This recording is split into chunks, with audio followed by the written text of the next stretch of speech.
Allah Subhanahu wa taala berfirman di dalam Al-Qur'an surah Yusuf ayat 3, kami menceritakan kepada kalian kisah yang paling baik atau apa yang pernah kami kisahkan sebelum Al-Qur'an ini, dan sesungguhnya kalian sebelumnya termasuk orang-orang yang lalai. Dikisahkan ketika Yusuf berkata kepada ayahnya, "Wahai ayahku, sungguh aku melihat 11 bintang, matahari dan bulan. Kulihat semuanya sujud kepadaku." Al-Quran surah Yusuf ayat 4. Nabi Yusuf adalah salah satu anak dari Nabi Yakub alaihissalam yang darinya kelak akan lahir seorang imam yang telah dijanjikan Allah kepada Nabi Ibrahim alaihissalam melalui keturunan-keturunannya yang soleh. Allah Subhanahu wa taala memilih Nabi Yusuf alaihissalam dan memberitahu beliau melalui penglihatan di dalam mimpinya, yaitu tatkala Nabi Yusuf melihat 11 bintang, matahari dan bulan sujud kepadanya. Artinya, di akhir zaman nanti akan ada keturunan dari 11 ulama terkemuka di bumi Nusantara dari beberapa keturunan nabi-nabi, yaitu bahwa sebagian keturunan dari para nabi-nabi dan rasul-rasul itu akan sujud dan tunduk kepada perintah sang putra akhir zaman tersebut. Kisah Nabi Yusuf alaihissalam dimulai ketika beliau dibuang ke dalam sumur oleh saudara-saudaranya karena mereka sangat iri melihat Nabi Yusuf yang sangat dikasihi oleh ayah mereka. Nabi Yusuf kemudian ditemukan oleh sekelompok pedagang budak yang kebetulan melewati sumur tua itu untuk beristirahat dan minum air dari sumur itu. Karena tidak tertarik dengan profil Nabi Yusuf yang kecil kurus dan masih kanak-kanak, maka mereka pun membawanya ke negeri Mesir, lalu menjualnya dengan harga yang murah kepada seorang pejabat istana di Mesir. Pejabat istana biasanya disebut sebagai Aziz. Maka tinggallah Nabi Yusuf alaihissalam di rumah keluarga Aziz tersebut sebagai budak hingga beliau tumbuh dewasa menjadi pemuda yang sangat tampan rupawan. Namun ketampanan beliau justru mendatangkan fitnah baginya ketika istri Aziz dan wanita-wanita Mesir tertarik kepada beliau, di mana hal tersebut justru membawanya masuk ke dalam penjara. Di dalam penjara Nabi Yusuf satu sel dengan 2 orang pemuda. Keduanya lalu bermimpi kemudian menceritakan mimpinya itu kepada beliau. Allah Subhanahu wa taala berfirman di dalam Al-Qur'an surah Yusuf ayat 36. Dan bersama dengan dia masuk pula ke dalam penjara 2 orang pemuda. Berkatalah salah seorang di antara keduanya, "Sesungguhnya aku bermimpi bahwa aku memeras anggur." Dan yang lainnya berkata, "Sesungguhnya aku bermimpi bahwa aku membawa roti di atas kepalaku, sebahagiannya dimakan burung. Berikanlah kepada kami takbirnya, sesungguhnya kami memandang kamu termasuk orang-orang yang pandai menabirkan mimpi." Dan mimpi mereka itu ditabirkan oleh Nabi Yusuf alaihissalam. Namun sebelumnya beliau menyerukan kepada kedua kawannya itu agar meninggalkan dewa-dewa kemaksiatan yang selama ini disembah oleh masyarakat Mesir. Allah Subhanahu wa taala berfirman di dalam Al-Qur'an surah Yusuf ayat 37, 38, 39, 40. Yusuf berkata, "Tidak disampaikan kepada kamu berdua makanan yang akan diberikan kepadamu, melainkan aku telah dapat menerangkan jenis makanan itu sebelum makanan itu sampai kepadamu. Yang demikian itu adalah sebagian dari apa yang diajarkan kepadaku oleh Tuhanku. Sesungguhnya aku telah meninggalkan agama orang-orang yang tidak beriman kepada Allah, sedang mereka ingkar kepada hari kemudian. Dan aku pengikut agama bapak-bapakku, yaitu Ibrahim, Ishak dan Yakub. Tiadalah patut bagi kami keturunan-keturunan orang mulia mempersekutukan sesuatu apapun dengan Allah. Yang demikian itu adalah dari karunia Allah kepada kami dan kepada manusia seluruhnya, tetapi kebanyakan manusia tidak mensyukurinya. Hai kedua penghuni penjara, manakah yang baik, Tuhan-Tuhan yang bermacam-macam itu, ataukah Allah yang Maha Esa lagi Maha Perkasa? Kamu tidak menyembah yang selain Allah kecuali hanya menyembah nama-nama yang kamu dan nenek moyangmu membuat-buatnya. Allah tidak menurunkan suatu keterangan pun tentang nama-nama itu. Keputusan itu hanyalah kepunyaan Allah. Dia telah memerintahkan agar kamu tidak menyembah selain Dia. Itulah agama yang lurus, tetapi kebanyakan manusia tidak mengetahui.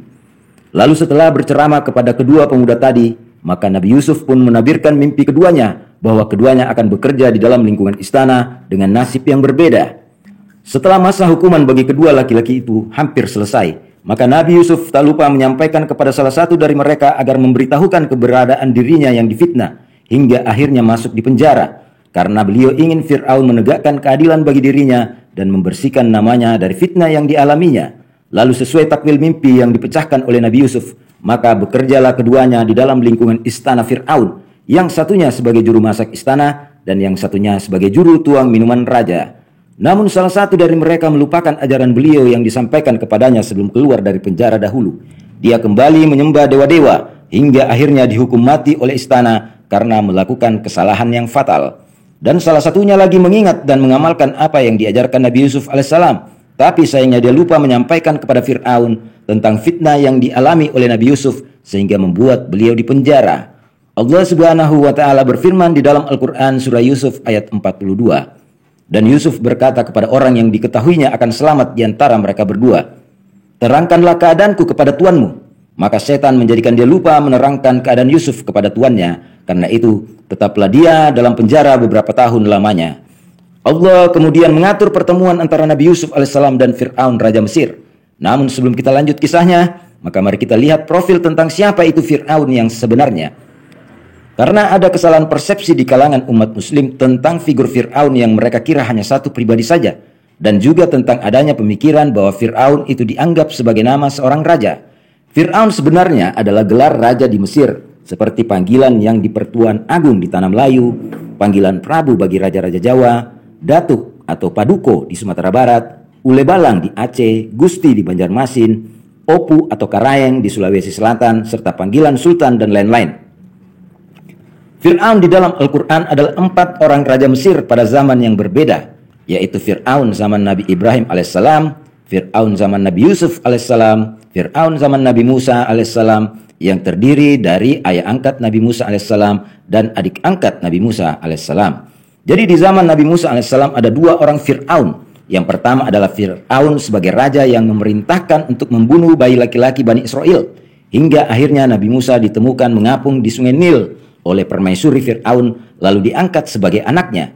Dan setelah mengangkat Nabi Musa menjadi anaknya, Allah Subhanahu wa taala kemudian menganugerahkan sang permaisuri seorang bayi laki-laki lagi yang diberi nama Ramsis. Dan Ramsis inilah yang kelak akan menggantikan ayahnya menjadi Fir'aun di zaman Eksodus Bani Israel keluar dari Mesir.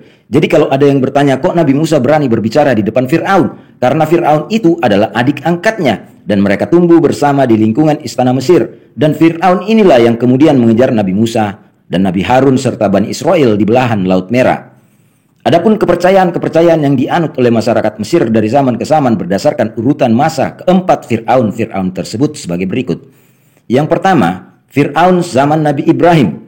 Pada zaman Nabi Ibrahim alaihissalam, Fir'aun mengangkat dirinya sebagai Tuhan dan seluruh masyarakat Mesir wajib menyembah dirinya. Yang kedua, Fir'aun zaman Nabi Yusuf. Di zaman Nabi Yusuf alaihissalam, masyarakat Mesir menyembah dewa-dewa langit yang dikoordinir oleh dukun-dukun sebagai pemimpin agama. Dan tidak seperti Fir'aun sebelumnya dan sesudahnya, maka Fir'aun zaman Nabi Yusuf rela meninggalkan keyakinan nenek moyang mereka demi mengikuti seruan Nabi Yusuf alaihissalam. Yang ketiga, Fir'aun zaman Nabi Musa.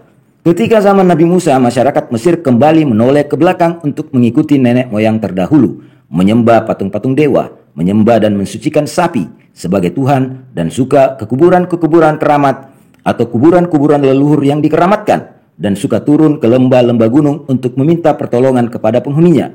Sangat menghormati dukun-dukun sihir dan mengagungkan dukun-dukun peramal, terutama dukun-dukun yang sangat sakti mandraguna, pemilik karoma-karoma yang dahsyat, sehingga Nabi Musa harus diberi mujizat-mujizat yang ajaib guna melawan dukun-dukun itu dan sekaligus agar Bani Israel percaya kepada beliau dan mau mengikuti beliau untuk keluar dari tanah Mesir, karena Bani Israel pada saat itu telah diracuni dengan hal-hal mistis yang berhubungan dengan karoma-karoma yang ajaib. Karena pada zaman itu Mesir adalah kerajaan yang sangat besar dan berpengaruh di dunia, maka Mesir menjadi sumber dari segala keyakinan-keyakinan sesat yang akan menyebar ke seluruh kerajaan-kerajaan di dunia, di mana keyakinan-keyakinan tersebut bertahan hingga saat ini. Sehingga di dalam Al-Quran, orang-orang kafir yang senantiasa menyembah manusia sebagai Tuhan, menyembah dewa-dewa langit, suka duduk-duduk manis minta duit di kuburan-kuburan para wali, suka memperlihatkan mujizat-mujizat atau karoma ajaib kepada pengikut-pengikutnya, suka minta pesugihan di lembah-lembah gunung, suka mengucapkan syukur kepada penghuni pantai, penghuni pohon, dan lain-lain. Walaupun KTP mereka tertulis kata Islam, namun Allah Subhanahu wa taala menyebutnya di dalam Al-Qur'an sebagai pengikut-pengikut agama Fir'aun. Baiklah, kita kembali pada kisah Nabi Yusuf alaihissalam. Suatu hari, Fir'aun mendapat mimpi yang berulang-ulang kali di setiap tidurnya. Hal itu sangat menggelisahkan dirinya, sehingga dipanggillah para dukun ramal istana untuk memecahkan mimpi yang aneh tersebut. namun tak seorang pun dari dukun-dukun itu yang mampu menjelaskannya. Setelah tidak ada dari dukun-dukun istana yang mampu memecahkan mimpi Fir'aun, maka juru tuang minuman raja teringat kepada Nabi Yusuf alaihissalam. Dia lantas memberitahukan Fir'aun tentang seorang yang mampu menabirkan mimpi dan orang itu masih berada di penjara. Fir'aun pun memerintahkan agar mengeluarkan Nabi Yusuf dari penjara dan membawanya menghadap ke hadapan dia. Lalu datanglah Nabi Yusuf bersimpu di hadapan Fir'aun untuk mendengarkan mimpi sang raja. Allah Subhanahu wa taala berfirman di dalam Al-Qur'an surah Yusuf ayat 46. Fir'aun berkata kepada Yusuf, "Yusuf, hai orang yang amat dipercaya, terangkanlah kepada kami tentang 7 ekor sapi betina yang gemuk-gemuk yang dimakan oleh 7 ekor sapi betina yang kurus-kurus dan 7 bulir gandum yang hijau dan 7 lainnya yang kering, agar aku kembali kepada orang-orang itu agar mereka mengetahuinya." Lalu Nabi Yusuf berkata, mengenai 7 ekor sapi yang gemuk-gemuk yang dimakan oleh 7 ekor sapi yang kurus dan 7 bulir yang hijau dan lainnya yang kering adalah agar raja menanamkan kebaikan selama 7 tahun penuh dengan cara menghancurkan segala kemaksiatan di Mesir, yaitu menghancurkan seluruh patung-patung dewa yang disembah oleh rakyat Mesir, kemudian menghancurkan kuburan-kuburan keramat dan tempat-tempat kemaksiatan lainnya yang biasa dijadikan orang untuk mencari ilmu hitam serta pesugihan, dan menghapuskan segala praktik-praktik perdukunan. Sebab jika raja tidak melakukannya, maka ke depan Allah akan mendatangkan kepada Mesir musim kering yang amat dahsyat, dan kemakmuran Mesir diberikan kepada 7 kerajaan kafir lainnya yang juga menyembah apa yang disembah oleh rakyat Mesir. Dan di masa yang akan datang, di dalam negeri Mesir sendiri, bangsa-bangsa asing menikmati hasil alam dan menguasai seluruh perekonomian Mesir, dan di antara mereka ada yang menjadi konglomerat yang sukses. Raja juga harus memperhatikan kehidupan rakyat miskin dan janda-janda, serta membangun infrastruktur yang lengkap hingga ke pelosok negeri Mesir guna melancarkan laju ekonomi rakyat. Hal itu wajib dilakukan agar raja tidak termasuk orang yang menelantarkan dan mendustakan agama. Sehingga apabila raja tidak melaksanakan agar menghancurkan segala perbuatan-perbuatan terkutuk itu, maka Allah akan menciptakan kemaksiatan yang merajalela di depan masyarakat Mesir, yaitu tatkala wanita-wanita miskin dan janda-janda yang tidak memiliki penghasilan akan beramai-ramai menjual dirinya sebagai pelacur-pelacur di jalanan hingga di tempat-tempat hiburan malam. Lalu Allah menciptakan goncangan keamanan di lingkungan masyarakat berupa munculnya banyak kejahatan seperti pembunuhan, perampokan, narkoba, perjudian, dan jual beli hukum di kalangan penegak hukum. Sehingga kerajaan Mesir disibukkan dengan menghamburkan uang guna membangun lembaga-lembaga pemasyarakatan di setiap sudut-sudut negeri. Dan Allah akan menyiksa bangsa Mesir dengan azab yang menghinakan, yaitu tatkala wanita-wanita Mesir dikirim kepada 7 kerajaan-kerajaan kafir itu menjadi TKW atau pembantu rumah tangga di sana. Sehingga jika bangsa asing menyebut nama Mesir, maka otak mereka merespon bahwa negeri itu adalah negeri penghasil pembantu rumah tangga terbesar di dunia. Lalu Allah Subhanahu wa taala akan membuang sebagian warga Mesir keluar dari negerinya dan hidup menjadi orang asing di negeri orang. Sebagian dibuang ke Suriname, ke Belanda, dan ke negeri-negeri lainnya di luar Mesir. Selain itu, dengan azab yang menghinakan itu, maka Allah Subhanahu wa taala akan mengutus orang-orang Mesir yang hidup bermewah-mewah dan menyombongkan diri di atas bumi Mesir untuk membuat kerusakan di negeri Mesir, yaitu orang-orang yang melakukan korupsi dan suap menyuap di seluruh jajaran pejabat di lembaga-lembaga kerajaan Mesir. Sehingga Mesir diberitakan di media-media luar negeri sebagai negara terkorup di dunia dan masuk jajaran teratas 10 kerajaan terhebat dengan jumlah koruptor tertinggi di dunia. Dan setelah mendengar semuanya itu, maka takutlah Fir'aun, lalu segera melaksanakan segala yang diucapkan Nabi Yusuf alaihissalam. Seluruh patung dewa-dewa langit dihancurkan, dan Fir'aun melarang keras rakyatnya untuk menyembah kembali berhala-berhala itu. Makam-makam keramat dan kuburan para wali, lembah Gunung Kawi, dan gunung-gunung lainnya ditutup untuk umum, agar tidak ada lagi masyarakat yang datang menengadahkan tangannya untuk minta duit di sana. Rakyat Mesir juga dilarang memberikan sesajen kepada jin-jin penghuni lautan dan penghuni pepohonan keramat, karena lebih baik memberikan sesajen itu sebagai sedekah kepada fakir miskin dari golongan manusia daripada diberikan kepada fakir miskin dari golongan jin. Praktik perdukunan kemudian dilarang di negeri Mesir.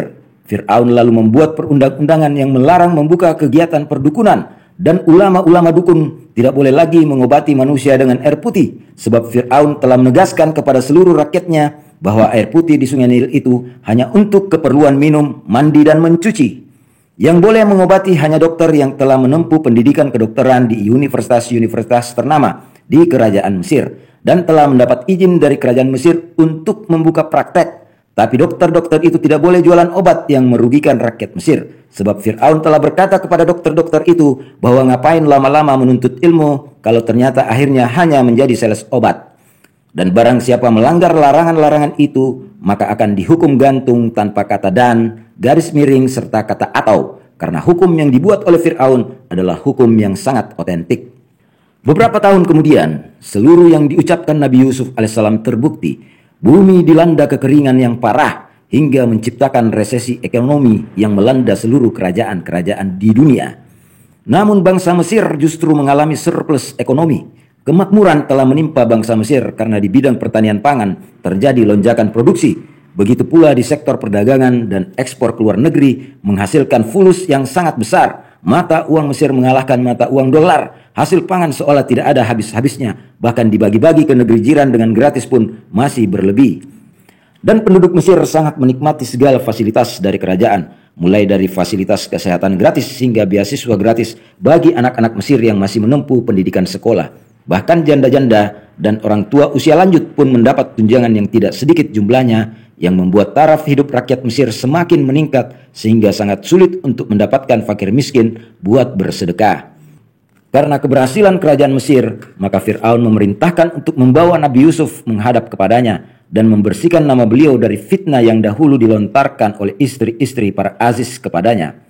Nabi Yusuf kemudian diangkat oleh Fir'aun sebagai Menteri Keuangan dan Logistik di jajaran kabinet Fir'aun. Beliau ditugaskan untuk memanage keluar masuknya keuangan kas kerajaan dan mengatur lalu lintas produk pangan dari gudang Bulog ke rakyat Mesir, sehingga akhirnya membuat kerajaan Mesir semakin berjaya di segala sektor dan mengungguli seluruh kerajaan-kerajaan di dunia. Keberhasilan Nabi Yusuf alaihissalam di Mesir membuatnya tidak lupa diri, sebab beliau bermaksud memboyong ayahnya Nabi Yakub alaihissalam ke Mesir, termasuk 11 saudara-saudaranya yang lain, walaupun di antara saudaranya itu pernah menyakiti beliau, membuangnya ke sumur hingga Yusuf bisa tiba di Mesir, namun beliau tidak menyimpan dendam sama sekali. Akhirnya tanpa sengaja, Nabi Yusuf alaihissalam bertemu dengan saudara-saudaranya yang datang ke Mesir guna membeli kebutuhan makanan. Yusuf pun mengadakan sandiwara dan ngeprank saudara-saudaranya itu agar saudaranya itu membawa adik bungsunya beserta ayahnya ke Mesir. Dan di akhir cerita maka berkumpullah 12 anak-anak Nabi Yakub alaihissalam di Mesir sebagai awal sejarah terbentuknya 12 suku Bani Israel, yaitu tatkala Nabi Yusuf alaihissalam dan 11 saudaranya telah berkembang jumlahnya menjadi semakin banyak melebihi penduduk lokal di Mesir. Begitulah kisah Nabi Yusuf alaihissalam yang darinya kelak akan melahirkan seorang putra akhir zaman yang akan memimpin bangsa Indonesia menuju kemenangan. Dari dua putra Nabi Yusuf alaihissalam yaitu Ifraim dan Menashe, dari keduanya Allah hanya memilih Ifraim bin Yusuf sebagai bapak dari Satrio Piningit. Dan Nabi Yakub alaihissalam masih hidup ketika Allah subhanahu wa ta'ala memberkahi Ifraim bin Yusuf melalui tangan Nabi Yakub ketika beliau meletakkan tangan kanannya di atas kepala cucunya tersebut. Pada zaman Nabi Sulaiman alaihissalam menjadi raja ketiga di Kanaan dan raja kedua di Nusantara, beliau membawa keturunan Ifraim bin Yusuf ke Indonesia, dan mereka-mereka yang terpilih itu adalah orang-orang yang sangat ahli dalam membangun perumahan di surga. Jadi yang perlu disimak dari kisah Nabi Yusuf dalam video ini adalah tentang keturunan beliau di Indonesia dan sifat-sifat yang mereka miliki. Jika Anda mendengar seruan sang putra akhir zaman dari keturunan Nabi Yusuf, maka bersegeralah mengikuti dan bertobat, sehingga Anda tidak mati tenggelam ke dalam azab-azab yang memilukan seperti yang dialami oleh salah satu dari orang yang bersama Nabi Yusuf di penjara. Yang kedua, tinggalkan segala perbuatan kemaksiatan, yakni perbuatan yang menyekutukan Allah dengan dukun-dukun, menyekutukan Allah dengan kuburan keramat dan kuburan para wali, menyekutukan Allah dengan penghuni langit dan penghuni lautan dengan cara persembahan sesajen kepada setan-setan tersebut, sehingga Allah mempercepat janjinya untuk mensejahterakan dan memakmurkan bangsa Indonesia dari segala bentuk azab yang menghinakan. Dan kelak keturunan Nabi Yusuf di bumi Nusantara akan menjadi ahlul bait Rasulullah Muhammad SAW atau menjadi umat beliau. Demikian juga dengan Al-Mahdi keturunan Nabi Yusuf akan menjadi ahlul baitnya atau umat Rasulullah Muhammad SAW. Al-Mahdi adalah dari kami, yaitu ahlul baitku. Allah memperbaikinya dalam satu malam. Al-Mahdi yang dinanti-nantikan itu adalah dari ahlul baitku. Allah akan menyempurnakan keislamannya dalam satu malam saja. Mengapa Rasulullah Muhammad SAW tidak menyebut Al-Mahdi sebagai keturunannya di dalam hadis tadi, namun menyebut Al-Mahdi sebagai ahlul baitnya atau sebagai ahli bangunannya? Karena ada hukum yang tertulis di dalam Al-Quran yang harus kita taati. Allah Subhanahu wa Ta'ala berfirman di dalam Al-Quran surah Al-Ahzab ayat 40. Muhammad itu sekali-kali bukanlah bapa dari seorang laki-laki di antara kamu, tetapi dia adalah Rasulullah dan penutup nabi-nabi, dan adalah Allah Maha mengetahui segala sesuatu. Dari ayat tadi menjelaskan bahwa Rasulullah adalah nabi terakhir bagi umat manusia, sehingga tidak ada lagi nabi yang akan muncul dari keturunan Nabi Ibrahim alaihissalam. Karena nabi terakhir dari Bani Israel adalah Nabi Isa alaihissalam, maka tidak ada lagi nabi setelahnya. Begitupun juga dari keturunan Nabi Ismail alaihissalam, tidak ada lagi nabi yang akan keluar dari keturunan beliau setelah wafatnya Rasulullah Muhammad sallallahu alaihi wasallam. Oleh karena itu, jika ada hadits yang tidak sesuai dengan surah Al-Ahzab ayat 40 tadi tentang keturunan Rasulullah, maka hadits tersebut adalah hadits yang tidak sahih atau hadits yang dibuat oleh tangan orang-orang yang tidak bertanggung jawab. Sebab zuriat Rasulullah sudah terputus karena tidak memiliki putra. Hal ini dijadikan Allah guna menghindari fitnah al-ahlas, yaitu orang-orang yang akan mengaku zuriat Rasulullah di akhir zaman guna menyesatkan umat Rasulullah di Indonesia. Itulah sebabnya Imam Mahdi yang lahir dari keturunan Nabi Yusuf alaihissalam dan keturunan nabi-nabi lainnya disebut sebagai Ahlul Bait atau disebut sebagai umat Rasulullah Muhammad sallallahu alaihi wasallam. Jadi demikianlah kisah Nabi Yusuf alaihissalam yang akan diberikan kemuliaan sebagai manusia pilihan Allah beserta keturunannya, di mana salah satu keturunannya kelak diangkat menjadi seorang khalifah di Nusantara di akhir zaman kelak, sebagaimana janji Allah kepada bapak-bapaknya, yakni Nabi Ibrahim alaihissalam, Nabi Ishak alaihissalam, dan Nabi Yakub alaihissalam. Allah Subhanahu wa Ta'ala berfirman di dalam Al-Quran surah Yusuf ayat 6. Dan demikianlah Tuhanmu memilih kamu dan keturunanmu sebagai bapa Imam Mahdi, dan diajarkannya kepadamu sebahagian dari rahasia mimpi-mimpi, dan disempurnakannya nikmatnya kepadamu dan kepada keluarga Yakub, sebagaimana dia telah menyempurnakan nikmatnya kepada dua orang bapak-bapakmu sebelum itu, yaitu Ibrahim dan Ishak. Sesungguhnya Tuhanmu Maha mengetahui lagi Maha bijaksana.